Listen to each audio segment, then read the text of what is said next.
In a land of rolling hills and bountiful harvests, a man had two sons. The younger one, filled with a restless spirit, came to his father one day with a bold request. "Father," he said, "give me my share of the estate." And so, the father, with a heavy heart, divided his property between them. Not long after, the younger son packed his belongings and set off for a distant country, his pockets full and his heart dreaming of a life of freedom and adventure. There, he squandered his wealth in wild living. Feasts, parties, and fleeting friendships became his daily routine. He lived without a care until the last coin was spent. Just as his fortune ran out, a severe famine swept through the land, and he began to be in need. Desperate, he hired himself out to a local citizen who sent him to his fields to feed pigs.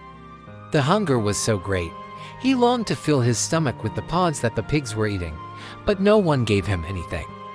In that moment of utter despair, he came to his senses. "How many of my father's hired servants have food to spare?"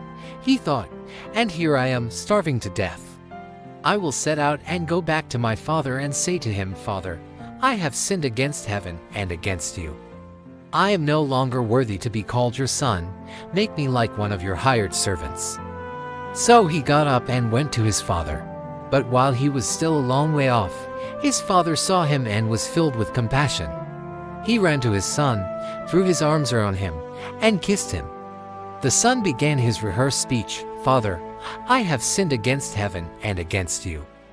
I am no longer worthy to be called your son." But the father cut him short, calling to his servants, "Quick, bring the best robe and put it on him. Put a ring on his finger and sandals on his feet. Bring the fattened calf and kill it. Let's have a feast and celebrate. For this son of mine was dead and is alive again. He was lost and is found." And they began to celebrate. This story reminds us of a profound truth. No matter how far we wander, a loving embrace of forgiveness is always waiting for us back home.